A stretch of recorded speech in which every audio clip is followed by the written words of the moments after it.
Welcome to the Power Packed Podcast. Please be quiet and courteous and silence your cell phones now. Be sure to grab some snacks and concessions, located in the lobby. And now our feature presentation. Prepare for better.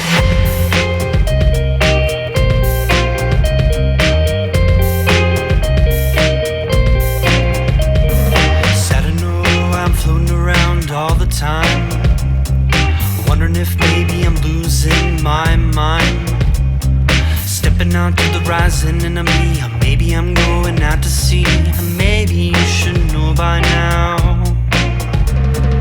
When I get back, everything will be alright. Seems like I'm out to sea every single night. I hope this old boat will stay afloat as we go. I hope this old boat will stay afloat as we go.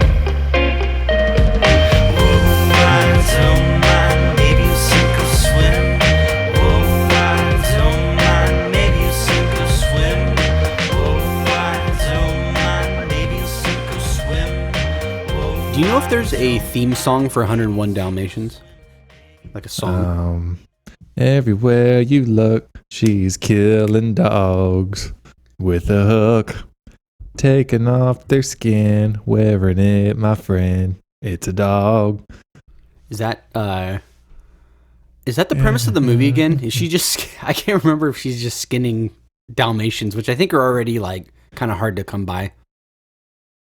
I was actually thinking about this earlier because I was like, oh, we're on 101 Dalmatians. Are Dalmatian coats real? Like, can someone make a coat out of Dalmatian fur? I hope not. That would be really sad.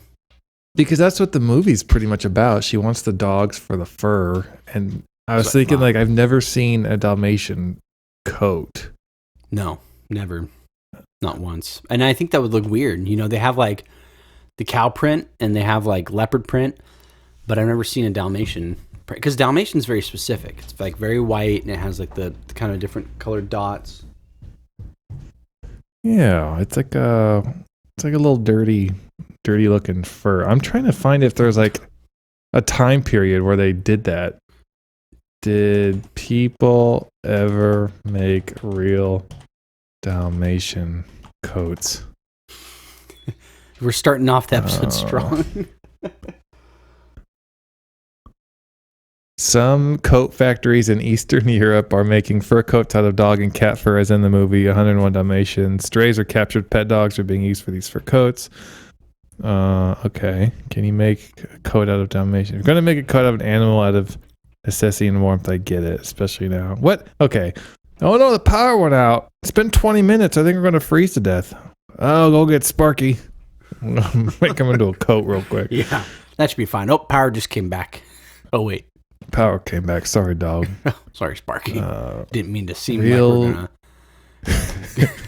It's too soon. Is this like this reminds me a lot. I'm getting flashbacks of like the owl thing where we spent what felt like 20 minutes just Googling if you can like hunt owls, I think was the thing. I can't remember. Yeah, like you can't even own a feather of an owl. Oh, I'm looking up Dalmatian stuff on Etsy, but I'm not finding a legitimate Dalmatian coat. So I don't know if your account's going to get flagged for sure. You're like, oh, Dalmatian fur, yeah. And they're going to be like, well, now that I don't know, like maybe the FBI's after me, but I'm not finding any historical information on if there was a period of time where they skinned and used Dalmatians for clothing. So Disney is just sadistic, I guess. They're just making stuff up. One guy woke up one day and he's like, I have an idea for a movie. Yeah. What if we skin Dalmatians? He's like this guy that just hates his dog and it's a Dalmatian. And he just fantasizes how he could murder it. And then he just brings that to Disney. So that was one of the Disney writers. He just had a bad day walking. Like he was walking his dog and it was being ornery and like maybe didn't poop where he wanted it to poop or something like that. And then he's like, got to work and he's like, that's how he visualized the frustration. And, I guess that was his outlet. But anyways, we're 101 episodes, 101 Dalmatians. Now, see, what's cool about this, though, is people come into this when they listen to it. They don't think they're going to get little brain nuggets of like things like, is it illegal to hunt owls, or like, do people actually skin Dalmatians? And I don't think anybody was thinking about these things, but now when they listen, they'll know the facts. Yeah, because don't you think that 101 Dalmatians, like the vibe is like the 40s, right? Because they drive old cars and stuff. It's old school, yeah, for sure. Yeah, okay. Okay, that's another question. What time period is 101 Dalmatians in? Got to know the facts. Okay, that's not right. Okay, the message is Cruella is set in the 1970s. Wait, what? That can't be right. I feel like that was an old movie. Well, no, it probably came out in like the 90s, but the theme of it is like those like old, like you said, the old like cars from the 20s, very old school. So I'm seeing one that says 1958. That could work, I guess. I thought it was just like, I feel like it was older, like chimney sweeper old. I'm thinking that old, yeah. The chimney sweep, yeah. Yeah, some chimney sweep and murder some puppies. So, did we do this last time? Did we do the whole We Got the Power Pack podcast featuring 2 dudes and 1 Cruella DeVille? We did not. We did not. Oh my gosh, we missed it on episode 100. I know, on the most important episode of our career, we missed it. But yeah, we are the Power Pack podcast, and 2 dudes, 1 friendship, and our friendship is like 101 Dalmatians. I would say the 101 Dalmatians are just like our John and I and our ideas and the pack rats, and Cruella DeVille is just busy adult life, just trying to skin our puppies. I don't know. So, but we prevail. And by the way, this is week number 2 where we're meeting in a row and we're podcasting for y'all. So. Yeah, we're back in action. The wheels have been greased. The muffin pan has been greased. And yeah, it's just a lot of greasing metaphors. What else can you grease? Hair. Josh's hair has been greased. Yeah. I grease my hair every morning with just a little dab of Crisco. I have a big tub that's sitting next to my toothbrush, and I just take a little bit and work it in my hands and then put it in my hair and slick it up Johnny Bravo style. So you get out of the shower, it's all steamy and hot, and before you even like properly dry off, you just get some Crisco grease and slick it back like a car salesman. Exactly. I'm like, yeah, I'm gonna go sell some used Hondas. You want to buy a Volvo or something? Yeah, you're looking for it. Hey there, buddy or guy or champ. I'm gonna sell you a Volvo today. You like Volvos? Volvos are kind of I don't know. They're kind of just, they're a weird brand in my mind. I don't know. I don't think I've ever even been in a Volvo, to be honest. Like, I don't really know who drives them. I mean, if you do drive one, that's cool. Like, I'm not saying anything bad about it. I personally don't have any experience knowing anyone who does drive a Volvo, is pretty much it. I think we had an old white one when I was really little. And the only thing I remember is like the logo's just different and cool. Yeah. But I don't know, the Volvos are kind of like LGs. It's just, you got Sony, Samsung, like, what do you need anything else? And LG's like, oh, I'm a Volvo. You can drive me around. Yeah, you could. And everyone's like, nah, I'm good. It's like, nah, I'm just going to go with Samsung. Yeah. Like, okay, but I'm here if you want to watch this LG TV. Yeah, Mom, it's fine. I'll be around. It's cool. Someone will buy me. Maybe more business, businesses will buy me. Probably not retail use, maybe more commercial. I see Volvo trucks, like big trucker trucks, but I don't see many Volvo cars anymore. No, maybe we need to make a resurgence. Maybe we can get sponsored by Volvo. They'll hear this, they'll be like, oh, that's pretty cool that you were talking about us, and we can't give you anything sponsored, but we can send you a gift card. Give you a Volvo. You said we'd give you a Volvo? Give you a Volvo. Yeah. We'll give you, what if we got sponsored by Volvo and you and I got a Volvo to share? So it was like you drive it to Seattle and then I have it for a weekend and then I drive it back to you. So like the sisterhood of the traveling Volvo. Yeah, sisterhood of the traveling Volvo. So I'm looking up their Volvo was ranked last with an average reliability score of 22 out of 100. Cadillac ranked second to last. That's harsh. Man, I feel bad for Volvo. We should at least spend a few minutes just like getting the reputation up because they're ranked last, like out of all the brands. I guess so. And I thought Volvo, isn't that a European company? I thought they were supposed to be like dope with engineering, like Volkswagen and stuff. And you'd think, like when we looked at a Volkswagen before I got my Honda, just because we're looking for a car to buy, and the engine looked like some science fiction, like steampunk thing. There was like round spheres, and I was like, "What the heck is this?" I don't know what I'm looking at, but I feel like the maintenance might be a little particular for this vehicle, so I didn't get it. Yeah, you like can't. If there's like a sphere tank in there, what am I going to do with that? Like, I've never seen a sphere tank before. Yeah, you can't just dump some water on it when it's overheating. You got to get like a flux capacitor or something to. Yeah, you got to like solder some spikes on the fuel engager and tilt the rod mechanic to the most optimal altitude or whatever. Yeah, it's got the altitude meter thing that airplanes have. It has one of those in there. Yeah, because we all know Herbie was a Volvo, right? Yeah, I think so. I or think Kirby, or what was that flying car? Herbie was he a Volvo? No, it was a Volkswagen, definitely. Yeah, so maybe not a Volvo, but still a dumb car. If Herbie was a Volkswagen. Wait, do they make Volkswagen Bugs anymore? I haven't seen one in forever. Oh, it is a Volkswagen Bug. I've seen a few around. They're not as, like, I feel like at least up here, the only cars I see are Teslas. That's like the only cars I see around here up in Seattle. There are currently no plans for a 2022 Beetle. Aw, sad day. Yeah. Well, I don't know. They were fun cars.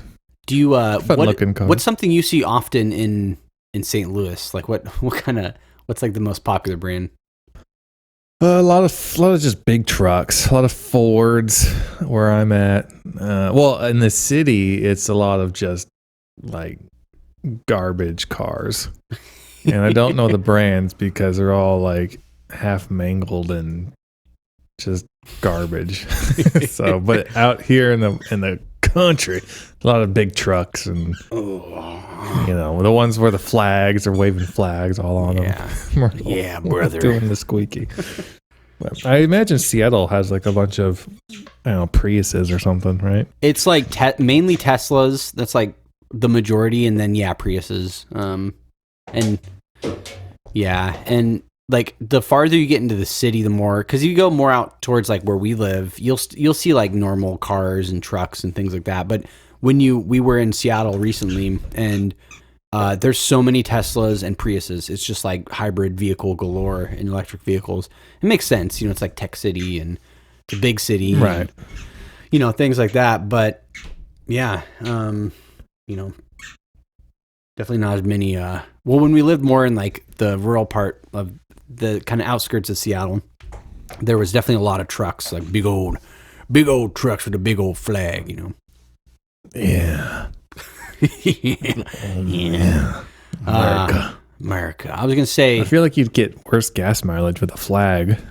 No, the flag, it doesn't help because it slows you down. It's like a cape when you wear a cape and you're like flying, Yeah, it's just not practical. Not practical one bit. I was gonna say we haven't done it in a while, but I was gonna ask how was your week going, or how was last week, or what did I do last week? I finished a little woodworking project, and what else did I do? The dog pooped in the cage today, so that was fun. Oh man, I hate when that happens. Yeah, she's still a puppy though, right? She's almost a year. I think she'll be a year in March. Oh, so she gotta quit. She gotta quit pooping in that cage. Yeah, you're like 6 years old, right? Because if a dog year is like 7 years and 1, your 6-year-old still pooping your bed, so stop it. Yeah, it's like you got to stop doing that. I get in trouble. You get in trouble when you're that old doing that. So she'll grow out of it, though. I'm for sure. She better. I'm buying her a diaper.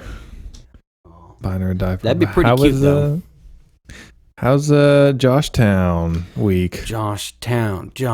It's good. I've just been busy with work and stuff, and Working. I haven't really. I don't know. Not like it's just been kind of like cold here, and I mean, the weather's nice right now. Like I went outside, walked around the property, so it was cool.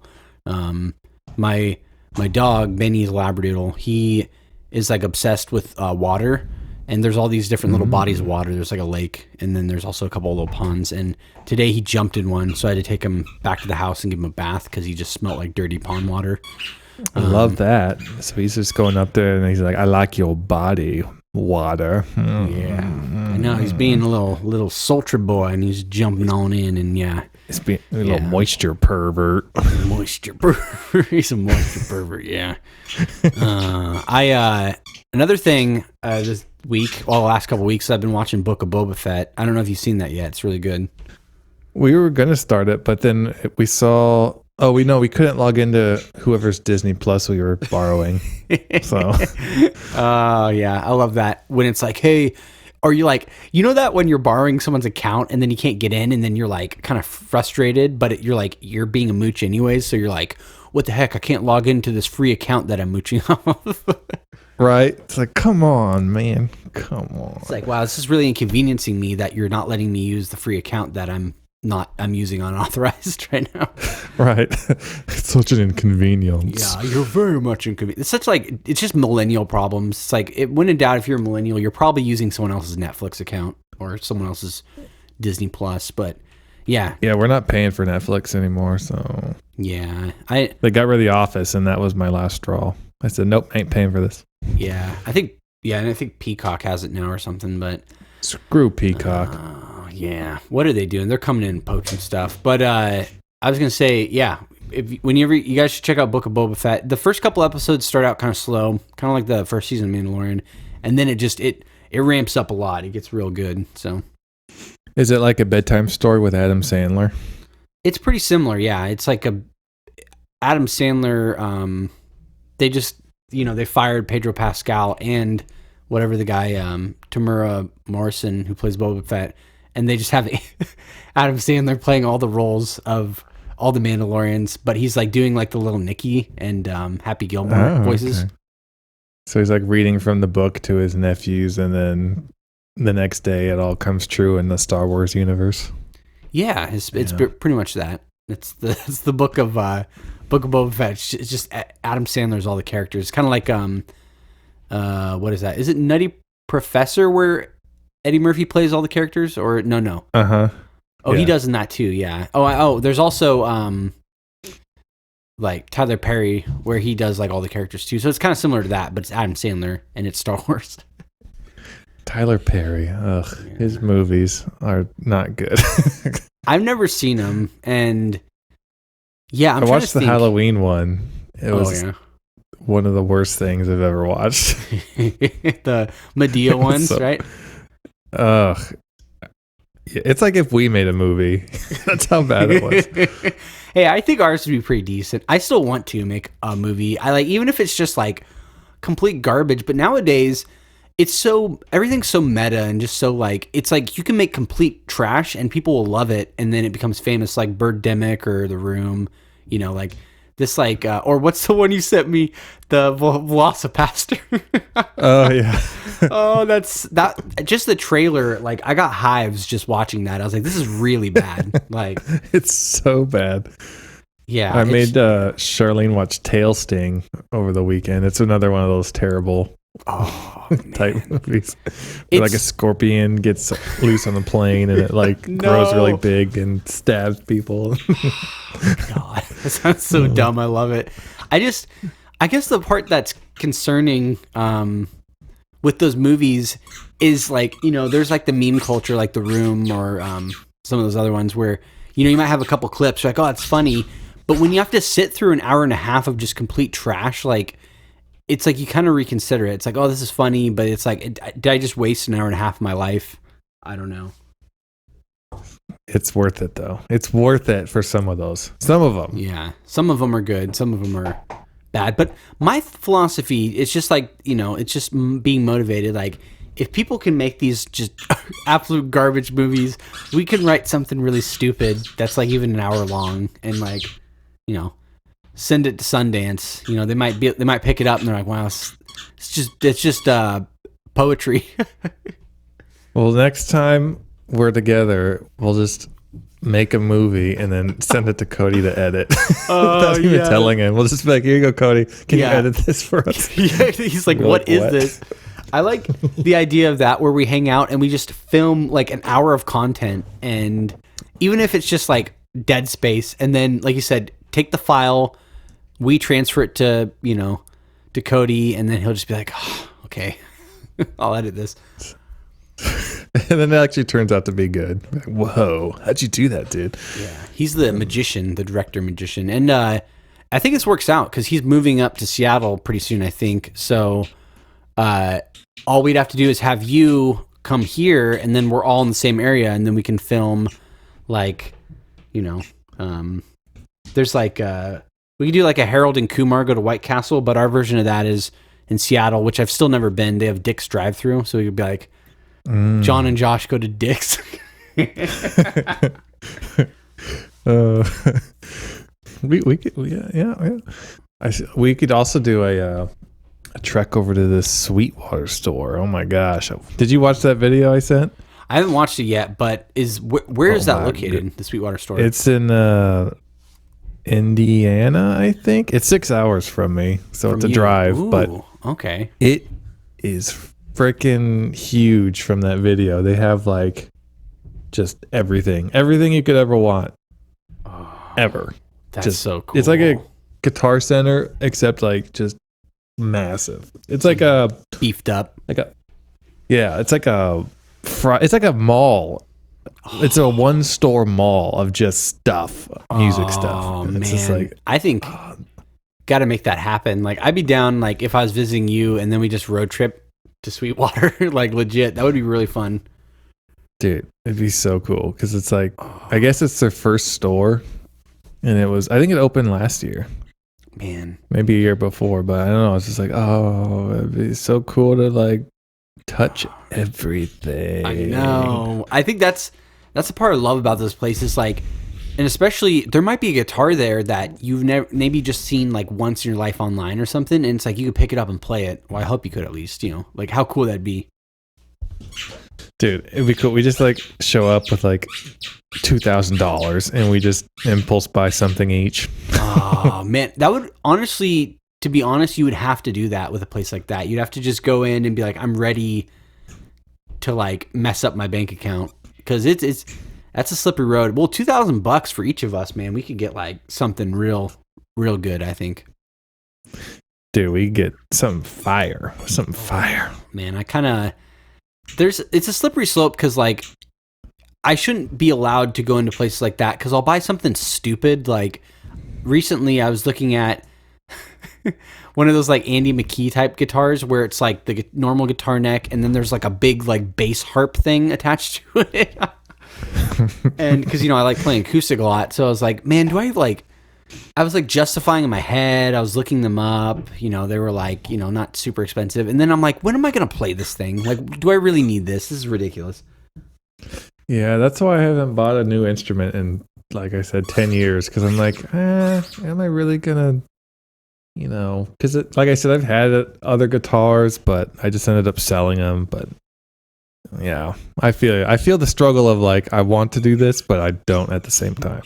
Yeah, it's hard too, you know, being like, obviously, you know, being married, being an adult, it's like you don't want to be a complete like psychopath and just like spend all the money on things that it's like, you know, it granted, you know, there's definitely times where it's like, oh, you know, you plan ahead and you budget for it and you're like, oh, I really want this thing. And, you know, like your guys' case, and I did a similar thing too when I got my Martin acoustic. I like never really had my own like nice acoustic guitar. Like my Fender is nice, but I don't have like a good acoustic. So when I got the Martin, it was a game changer. So sometimes you got to just go for it, you know. Yeah. And with Sweetwater, they have interest-free financing options. So you can do like a 3-month plan, a 6-month plan. Ooh. You can do a 24-month, but you need to use their card. So I didn't do that. But no, you could do a 6 months financing, interest free. You don't have to like sign up for anything. They just check your credit and like, okay, yeah, we'll do it in payments. I'm like, cool. That's dangerous that you're telling me this, because I'm like, all of a sudden, I'm like, I bought a drum set. It's like, here we go, buying all the instruments. Man, that's dangerous. Yeah, I know Guitar Center had a similar thing. Like, you could do financing. I've never done it though. I usually just like bought stuff outright. But with certain things like Sweetwater, like that, where it's like, do I really want to drop like $1,000 or $2,000 right now on this thing when you can spread it out and it's in zero interest? So that's tempting. Oh man. No, that's what I did with my new one, because like they don't charge you until it ships. So when they do, that first payment will go through. But hopefully by then I'll have my little extra, yearly bonus thing that I can be like, here you go, pay it off. So nice. That's kind of the just plan. slap that down and be like, oh. Oh, dude. Look at this. I'm going to send you a link. So the original guitar I wanted was like $1 million, and they don't even make it anymore. But the one on the left might be a possibility for next year. It's a signature guitar. But doesn't that look like futuristic and cool? Like, it looks so dope. Dude, that is... I love that it's the Herman Lee. It's a PRS, right? Yeah, which are redonk expensive. Yeah, like a good PRS, man. I was looking at... When I was first getting guitars, I was either going to get a PRS or a Fender, and I got a Fender, but that would probably be a second electric because they're really nice. They're like they kind of play right in between like a Fender and a Gibson, just like the style. Mm-hmm. Oh, it's a good hybrid. But yeah, that color and like the hardware, that is like, I could definitely see you playing something like that too, just doing some like buttery shredding on it. Dude, it looks so cool. Yeah, I'm looking at PRS on Sweetwater. There's top of the page. There's like, 10,000, 13,000. Yikes. There's 15,800, which isn't bad. But I think even like the entry level PRSs are like $500 or something crazy. Yeah, they're still a little bit, honestly. And it's really hard because even if I made like an exorbitant amount of money, or I had an exorbitant amount of money, I still don't know if I could justify buying something that expensive, because then I'd worry. I'd be like, I don't want to touch this. I don't want to play it. I don't want to like, take it out of the case. And I mean, but granted, yes, I would play it. I'd be like, I'm going to play this, but it's just right. And it's still going to fall, prey to weather and climate and moisture and all that stuff. So you're still going to have to get it tuned up and fixed up every once in a while. So it's like, yep. I don't know. It's just part of the struggle. It's like it's hard because like like you said, you get these certain purchases of these instruments, and like you said, it could last you a decade, which is awesome. So it's like it's such a process to get the right thing, and oh man, that struggle is real. I know for me, like I said, I kind of have the guitars right now. I could probably go for getting a new electric, like I said, maybe like a Gretsch or something, hollow body, but I'm in the market too for like a drum. I want like an actual live drum set because I don't really have neighbors and I want to play drums. And that'd be cool. You're an all-around musician. You can do everything. I'm just like play a little this that. It's mainly definitely have the most fun doing guitar, but just like goofing around, playing drums is fun, and yeah. Do you have an electric one, or I know you have a normal one. So we have because when I moved here, so I don't have I have an electric drum set that I got from Charlie and Gretchen, and thank you, Charlie and Gretchen, for that if they're listening to this. And Charlie, hello. Oh, your favorite boy, and my favorite boy. Oh, John's favorite boy is Charlie. They gave me that one, which is really cool and very nice of them. So I have that, but it's in a box in storage because we moved, so I need to go get it. And then the drum set you see, like, that's at the studio in Portland. That's actually my buddy Forrest, the guy who's I was in a band with before. But that's in Portland. It's like I want my own kit that's in up here, because I want to build like a little tiny like small like studio room thing that I can put all my stuff in for like recording and all that stuff. But that's my goal, and then I can go in there and record stupid songs and just eat beefy 5 layers and just live the dream. Live the dream. Have an outdoor studio or whatever. Yeah, and then you could come. Well, when like you said, you visit and I have something like that, then we just sit there and just record an entire album, just one take. That would be an interesting experiment. A one take album. Keep every mess up ever, which there will be a lot from me. So, same. I need to. Not only do I not play with people ever, but I just need to play guitar more in general. So I feel like if I were to sit down and try to make an album one take, it wouldn't be to my like. And I'm also kind of not like a perfectionist, but it's like I like, at least want it to sound good. Yeah, that's my thing. Like I hear something and then it's like I listen to something else and I'm just like, well, why doesn't mine sound that crisp or good or whatever? I'm like, I don't. And I'll go down a rabbit hole and I'll try things. I'm like, I don't know what I'm doing. Man, let's be honest. Is nothing worse. I honestly think there's nothing worse than being like a producer or home audio engineer, because it's like you are your own worst critic. And like for me, I have that same thing too. I'm like, why doesn't it sound like this? Or how come I can't make it sound like this? And then you like, I know for me, I'll start something and then I'll be like, scream at myself in the mirror for 30 minutes, have a good cry for another. Why do you not sound like Bon Jovi? And then I hit the mirror and then I cry. Yeah. Like if there was like a focused program somewhere for like 6 months, that's all I would need. Because I don't need to learn how to mic up drums or like vocals. I don't need to know how to mix or master or record any of that. I just like want a narrow field of study on like, okay, this is how you properly get this sound from a guitar, and these are all the cool tricks, blah, blah, blah.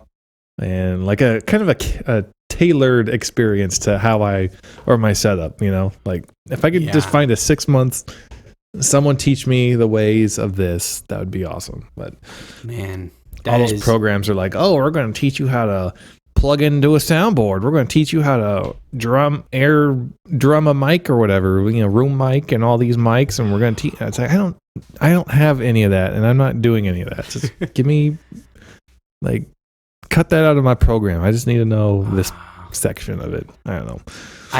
I could not agree more. And maybe we can find one we can both do or something to motivate each other. Cause like, I agree. I found some decent stuff on Udemy. But it's like, again, it's still pretty general. And a lot of those music programs, they're like super outdated. Like you said, they're teaching you how to record in like an actual recording studio where you're miking up everything. And it's like, nobody really does that anymore. It's all about the home production. Like they need to have like stuff that's more tailored to that. Cause like you said, you and I, like we might each have like 1 or 2 mics tops. We have an XLR cable. We've got like an interface and a computer. That's like, we don't have like, dude, I got like 6 Newman mics that just mic up everything around my head while I play guitar. And then I've got 7 like ribbon mics for my guitar. And then I have like 1 guitar just for my breathing. And then I mix it all together and it sounds sick. It's like, come on. It's like, I just need to figure out like, the basics is what I need. So I don't know. Well, not tooting our own horns, but I think, it's cool that we have a lot of resources online compared to people, who had to go to schooling and stuff, even like 10 years ago to record. And then they do like an internship at a studio. Like, it's cool. You and I, we both just kind of were like, we don't really want to record with like, engineers anymore. We just want to do it on our own. And then we just like, looked it up. And I know for me, projecting to you, your stuff sounds really good, especially those new mixes it's like I just took a tub of the Crockett butter, whatever, I don't know, Crockett butter. You just melt it and then I put it in one of those like ear cleaner things, and I just pumped it in my ear, and that's what listening to your music sounds like. Wow.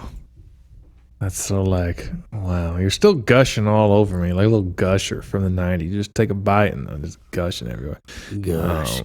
Yeah, well, that was like an experimental project I'm still working on, because it's like different guitar tones, which I think they come through better than some of the other stuff I've done. But, I dug it. Yeah. You said that's power metal? Yeah, it's like, that fast, like cheesy fantasy metal. If there were lyrics, it'd be like, and the angel slayed the demon, and the dragon took the princess, like crap like that. Oh. I gotta let the dog out real quick. Oh, this is a good okay. time for the Butter Dome real quick. We can continue the power metal after this. Oh, Butterdome.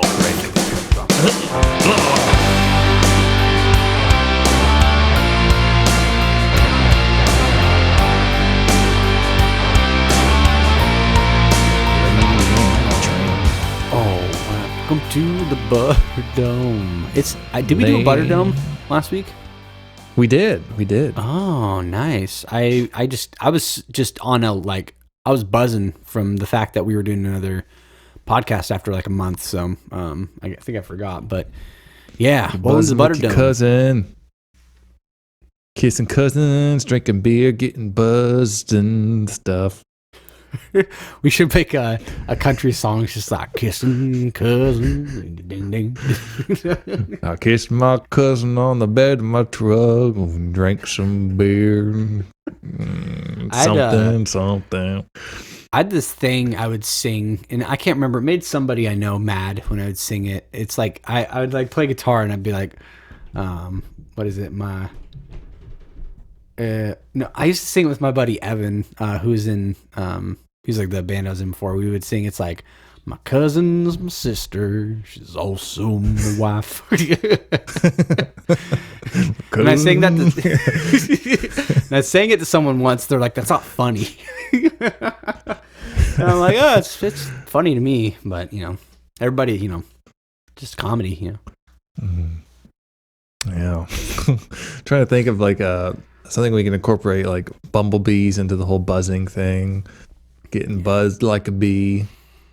Sitting on with my cousin drinking a 40 or something like that.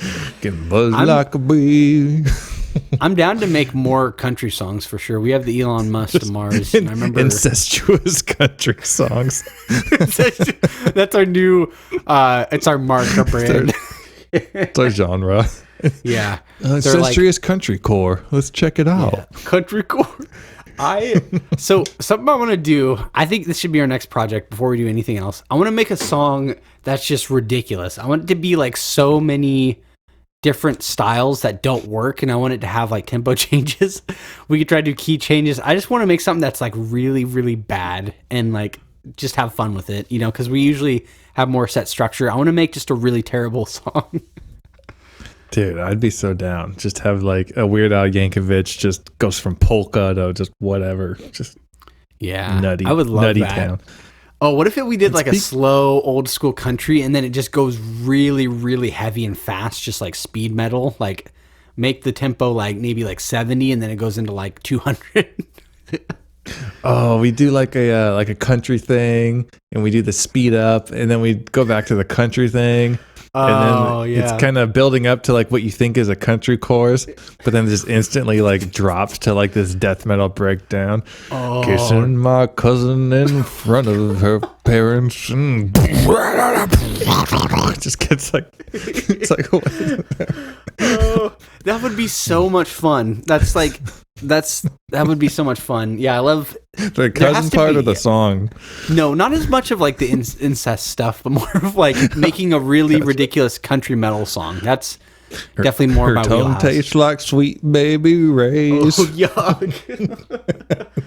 So it sounds like you want to make more of like a kissing cousin thing. I think we'll find a middle ground though. How do we get on that? What was it? Where are we right now? I just like we just end up like it's almost like you get on a plane to go to Hawaii and you end up in Alabama. Kissing my cousin. My cousin is a young man. Oh my god.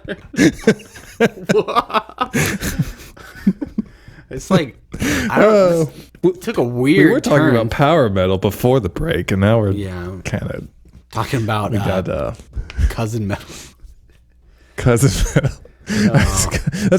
I have a subject change that we could do and need right now. So you're talking about tempo changes, and on that track that you snuck a glimpse of, that effed me up so hard with the drums because I put like, so I was like, how do I make a power metal song? So I Googled it, how to make power metal music.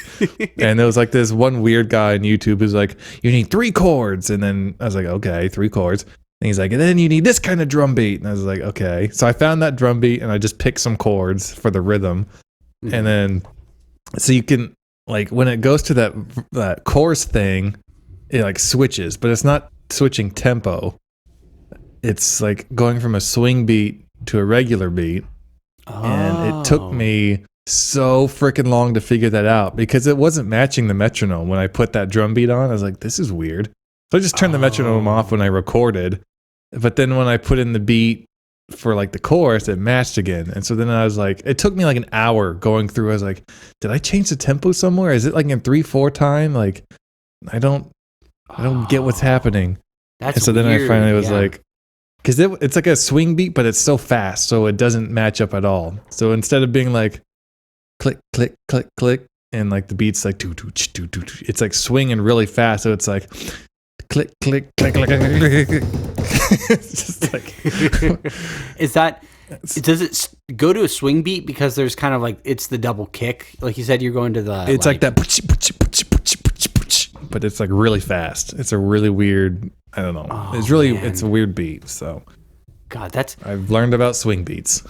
I would have never thought of that. And I think it's cool because, I've never been in a metal band or played metal, but it's like really fascinating. Like the fact that when you're doing, especially that genre, it's like when you think of swing or a swing beat, or even I know in Logic, they have this thing where it has a programmed drummer. I imagine Easy Drummer is similar, and you can like toggle the amount of swing you want on the drummer. And like, for me in the past, when I do like reggae music, you kind of want a little bit of swing because with like the 16th notes, it just like works with that. But it's funny how you would never think like, oh, this blast beat, I need to crank the swing up on this to make it to go with that. So that's super interesting. Yeah, it just threw me off for so long. So now my next song, I'm going to stay away from swing beats because it's like, ugh. It's like, man, it's hard to write something after it, because it switches all of a sudden if you don't keep using swing beats. Yep, because you got to go, like you said, you might do the swing beat for the verse or the bridge, and then you're going to the chorus, and you're like, this is like, Now I could see like the weirdness there. And I was going to say too, I know this is early stages, but are you thinking of dropping another EP? You gonna just do like a couple songs? You gonna tease the world? I don't know. I'm still trying to figure out what to do with that Harry Potter song I sent you. I'm like trying to see if I like it enough, and then with this one, I don't know. I might do like a 3-song thing again. I don't know what I'm doing. I'm just kind of experimenting right now, figuring out stuff. Yeah. So trying to take it to the next level is what I'm trying to do with, I guess, audio quality. So I'm just trying to experiment with different things. Well, that's the fun of it. And I'm kind of going through a similar, we kind of like holding hands and skipping down audio lane. I'm doing kind of something similar where I'm trying to work on making stuff sound better. Mainly just experimenting with Battery 4 because it's got like really good quality drums and trying to like mix stuff in and things like that. So I'm working on a couple songs too, but it's like, I don't know. I need to like prioritize working on them because I know for me, I stare at a computer all day. So then it's like, I have to stare at a computer again to like work on my, to like do the minutia, like the little things of the editing the tracks and like moving stuff. And so I'm like, do I want to work on this right now, or do I want to, crawl around like a rat for an hour and a half after work? Yeah, see, that's what's nice about having someone else record it, because you just play it and then they just do all the nerd stuff. But I don't know. Yeah, it's hard because like I know for me also, like for instance, the other day it was a weekend. I'm like, this is the day I'm gonna work on my tracks, and then the day showed up and I was like, I don't really feel like it. And that's the hard part when you pay for studio time. You might show up and be like, I don't really feel like it, or I'm not in the groove. Yeah. So it's nice when you home record, you're just like, oh, I'm in the groove right now. And then you just like track everything. You're like, yeah. Yeah, my thing is like force myself to do it. Like get home, do this, do that. And then if I do at least 15 minutes on either practicing or just like recording something, that 15 minutes usually turns into like over an hour. It's just usually how it goes. It's just getting started is like, ugh. Yep. It's getting started. But once you get warmed up, then it's like, I have that too. It's like the other day I broke out, because with the move, like I kind of just been playing my nylon, like, you know, flamenco guitar. And I was like, oh, I'm going to play my Martin. Ooh, roule. And I busted out the Martin and I was like, oh my God, this thing sounds so good. And then I was like just playing a little bit. And then it was like almost, I felt like an hour passed. I was like, whoa, you know, you just get in that groove. No, I feel you. Yeah. And like ever since like buying this new guitar, I'm like, all right, I need to step up. So how can I step up? So I'm like nerding out on, you know, what was that old saying? Like an old football coach said it, like just, you know, master the basics or something. I don't know, like go back to, you know, that sort of idea of like just throw the same pass 1,000 times and, you know, master that. And so I was like, you know, trying to like look at videos of what people are doing for the style of music I play. And one thing that I started doing just a few days ago, and I'm like, holy crap, like I'm an idiot. I should have been doing this the whole time, was how I'm holding my pick. And like, I just shifted how I hold it. And I did. So normally when I record like fast runs and stuff, there's usually a lot of like, crap, you know, that didn't sound good. Try again. And then, oh, this was a kind of okay. Let me see if I can line it up and save it. Okay, cool. I saved it. But I did one run today holding the pick the new way. And it was just like the cleanest run without any like editing I've ever done. I was like, oh my gosh. And it was just from like a shift in how I hold the pick. And I was like, okay. But now it's weird because doing like string skipping and other things, you have more control. But now you have to like balance like the knuckle on your thumb hitting it's a weird, like I have to get used to it, but so far I'm liking this new, you know, I'm just trying to, you know, record better, play better. I'm just trying to, you know, renaissance right here. I'm trying to, you know, open the doors. So you know what, and that's like inspiration to not only like anyone who plays or makes music, because that's a big thing too. You kind of get in that zone of just like, oh, I'm comfortable doing this X, Y, and Z thing on the instrument I enjoy playing or recording or whatever. And then it's like, then you feel like, I know for me, it's like, I don't like to be doing the same stuff. It's like, oh, I'm going to try switching up or doing, like, for me, I'll do a different genre. I'll do a different style. And then, like you said, do more research. It's like, oh, I'm going to try to, like you said, like switch up my bus of like how I have my plugins. And I know for me recently, I took like I paid like $20 and took one of those like Udemy classes or whatever. And I was working on, I can't remember, I think it was like recording acoustic guitar. And every time I'd always record an acoustic guitar, it just sounds like really like I'm playing it in like in a pop bottle, you know, it's just like kind of bloated and it's like, oh, it sounds like crap. And then, so then I like looked at some techniques and like where to place the mic and then how to like EQ it. And I've just been really messing with EQ a lot. And it's like, oh, this makes it like, you know, I've heard of like analogy of like sculpting, you know, the tone. And also I saw this cool thing where it had a chart and like where the instruments sit in the mix compared to in relation to like the decibels. And that was really helpful too. And, but yeah, all that stuff is really cool. And I think it's cool. It's inspiration from you to me, you know, like I think that's really cool that you're like, hey, I'm going to like try to step this up and do something out of my comfort zone or something that's different. So I think that's really cool. Yeah. And it's just like, it's such an easy change, but it's like, I don't know, you just get stuck in how you do something for so long. Like, it's just weird. So like the way I was holding my pick was like, you know, you just normally hold a pick and it's between your thumb and your index finger. Yeah. And the way I held it was kind of towards the top of the finger, like over the nail kind of, if that makes sense, of the index finger. And then now I shift it back towards that first knuckle. And then you just have like a crap ton more control over the runs. Like you can just bust them out. Even like, and even sweep picking, there's less like wobble when you're raking the strings. It's more consistent when you have it by the knuckle because it's just like a firmer. You can just do a sweep. It's like, cool. What? It's just like, that was my problem the whole time is I'm so stupid. I can't like move up my pick an inch up my knuckle. Oh. And then I was researching like people who are like, and then you want to do a closed fist, like pretty much pick with your like hand in a fist almost. I'm like, I didn't like that. So I keep it the way I'm comfortable with, because people do it both ways. And I'm just like, I don't like it that way, but I will do this change because I don't know. That's really cool. Like I never thought of like pick positioning, and that makes a ton of sense though, especially for the stuff you're doing and when it's faster and you have to like really switch between the strings and like the pattern you're doing and like the, you know, scale on the run and everything. And I imagine you use like the kind of smaller jazz, like the small picks, right? Mm-hmm. Yeah.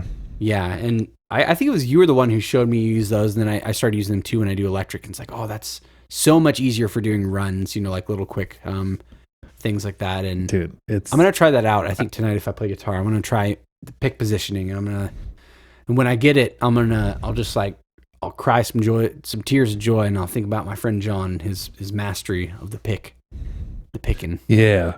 So pretty much like hold your hand kind of like loosely, like you're about to put your pick in your hand, and instead of putting it up by your nail, put it like at that knuckle, and then just boom, you're ready to go to town. You're going to hit like pinch harmonics way more because you're much closer to the strings. So you kind of have to like get used to it. But then once you do, you can do pinch harmonics like it's nothing. It's just like, just like, what the heck? This is so cool. It's probably really like fun a whole new, too. Yeah, it's super fun. It's like, oh my gosh, this is like, I don't know. It's like when you just discover something and you just never go back to the old way. It's just like a new chapter almost. So. Oh yeah, that's a good way of putting it. It's like, because especially when you get to that point where you're doing something new and you're like, how did I ever not do this before? And then you just like, you're dialed into that new way, and then it just increases. It's like you climb up the ladder from there. You're like, okay, now I'm going to try something else. And then you get dialed in. It's like, that's cool. Yeah, it's dope. It's dope. And it's cool because like I'm going back and learning songs that I wanted to learn, but I just like physically was not able to do it. And then even just now, a couple days ago, trying this new picking technique, it's already like sped up the process of learning these solos and stuff. I'm like, this is so dumb how like simple this was, just to like one change. It's funny how those make a big weird difference though. Like, you know, even finding out that little thing, it's like, how did I never know this? And so I think if I had one of those recently, I had it with, I think it was more like a recording thing, but it's interesting when it's like a muscle memory or like a, you know, a guitar or drumming or bass or whatever. When you're playing an instrument, it's like if you switch your technique even a little bit, it can make you so much like more proficient in it. Yeah, it's just like, it's crazy. And even like looking at old tabs and stuff that I couldn't play before and I could play now, like what I would do is try and pick the most economic way with my fretting hand, if that makes sense. So like say there was a hammer on pull off sequence using frets 5, 7, and 9. And maybe you went like 7, 9, 7, 9, and then down to 5, 7, 5, 7. Like I would want to use all 3 fingers and try and just be as little motion as possible economically, and just try to do, you know, second finger, fourth finger, and then first finger, second finger. But I couldn't ever get it up to speed. So then I was like, you know what, screw it. I'm just going to do it how I can do it. And so then once I started doing that, it's like, oh, I can hit these fast runs now because I'm just using 1 and 2 for the hammer on, and then I just slide down, and then I hit that other one. So it's like, instead of trying to like use the most economic approach, I just do the approach that I can actually do. And then if the tab says, oh, this is a hammer on, and it's like going from the E to the B to the G, and it's like 3 string notes. It's like, I can't hammer on that fast, but I can pick that fast. So screw hammer on. I'm going to do the pick way. And I'll just kind of like make the solo my own. So it's like helping actually learn these things rather than just struggle bussing through them. That's a good way of putting it too. And I need to like do that more often, is like finding these songs that are like, you know, challenging, or even that are a little out of your comfort zone. And then, that's what I used to do, at least when I was playing guitar way more. It's like I find something that's kind of hard and I'd be like, oh, I'm going to do that. And then it's cool because then if you learn something cool, like you said, that maybe you didn't do before, then you can incorporate that into your style. And then you're like, oh, now I know how to do this particular type of run, or, you know, I know this like cool, weird scale now. And, or like you're saying, more importantly, like you're getting more comfortable with that, and then you make it your own. So Yeah, that's and really fun. Plus, if you find like a section in a song that, oh, this sucks, I can't play it, then you tab that out or something. Like I have my little tab book that I have, and I'll write it in there, and then boom, I put that in my practice. So I'm practicing like this little section, maybe it's 6-8 notes, but like it's part of your warm up or whatever. It's like, oh, and then when you get it, you can play that part of the solo. Oh yeah. Just like, yeah. Because there's like this sweet pick in this one solo I'm working on. I'm like, holy crap, this is hard. But I just kind of put it, doing it over and over and over in my practice, and it's like, oh, okay, it's coming. It's not perfect, but it's getting there. Nice. That's so cool. fast. That's got to feel good too. It's like, well, I imagine, like, and this isn't like supposed to be outwardly making you like to gush again, but like, I imagine when you're at your level of guitar playing, you know, and you're already really good, it's like hard to get even to like, it's hard to get much higher than that. So then it's like, I imagine it's really like certain techniques you maybe haven't played with, or certain, like you said, like even little nuances of like, oh, if I hold the pick like this, oh, now I can do this thing that I already know how to do, but I can do it faster, and then you can like speed up. So I could see that. Right. Yeah. It's just like, I don't know. It's interesting. It's fun. It's fun. It's fun for the children. No, that stuff is fun, and I'm glad we had this conversation, because I have not been playing music nearly as much as I should, and it's making me really want to like, just like, okay, I gotta at least make like 10 minutes a day to just play, and then like you said, 10 minutes turns to an hour, but I'm cool with that, you know, just playing a little extra. Like pick a Stevie Ray Vaughan solo and just work on it. Just, you know, every day I'm going to learn the first section, boom. Next day, the second section, boom. Third day, oh crap, this is hard. I'm going to work on this for a week. Boom, Stevie I need Ray. to do that. Yeah, I need to learn tabs, because I'm notorious for myself. Like I just like, for a while I would learn tabs. Like there was this one song I really liked. I learned it, and it was a song I could never play. It was way too hard. It was actually in 2020, because at the beginning of the pandemic, like we had to stay inside, and I was like, wow, I'm like bored. I was like, oh, I'm gonna play this song. I'm gonna learn this song that I've always wanted to learn. That's like really hard, and I've never been able to play it. And then I learned it, and you know, I just spent time, and I eventually learned it. So I want to do more of that, because it also helped. Because then now that's like a warm up. I'll do like the scale from it. It's like, oh, it's like that feels good. I'm in the groove. So I need to do that. I also need to get my electric back from Portland, because it's down in the studio there. So I got to pick that up, because right now I have no electrics, so I can't practice like soloing. Oh no. I don't know what I would do without an electric, because I'm garbage on an acoustic. Like I can't finger picking and chords. I'm just like, oh my gosh. I can do like, I don't know, some chords, but some of those like bar chords and stuff, I'm like, oh my gosh, I'm so bad at this. It's not even funny. You know what though? I mean, the skills that matter is more the stuff that you had to play. Like everybody can do, like, you know, every guy at a party can play Wonderwall. You know, it's like that. You don't want to. No one ever wants to be that guy. And you know, I jokingly know Wonderwall, but I don't. You know, I don't bust it out every once in a while. Oh well, this was a very narrow subjected podcast. That's okay. Hey, I'm cool with that, and I think we're like right about that hour mark. We didn't really get to do Butterdome stuff, but I think more importantly, we got to. It's kind of cool. We had like a subject, and we were talking about a little more serious stuff of like our music, and because it's funny, people will listen to this podcast, and like 99% of it is just garbage of us like ranting about like just really weird random stuff, and then every once in a while you'll get a blip of, you know, the one thing you and I very much enjoy and are passionate about is music. So then we'll talk serious about it, and then it's like, and then we'll go back to like, I done skinned a possum, made some boots, and then I made a country song about kissing my cousin. Kissing my cousin. Yeah, we got Nerd Out, and then we got Kiss Our Cousin. So that's the order of this podcast. So that's the order. Got to stick with the order. And I'm still like sub out the cousin kissing stuff, but I do really want to make a really slow country song, like you said, that slowly progresses and then it gets into like a really fast metal song. I think that'd be really fun. That'd be super fun.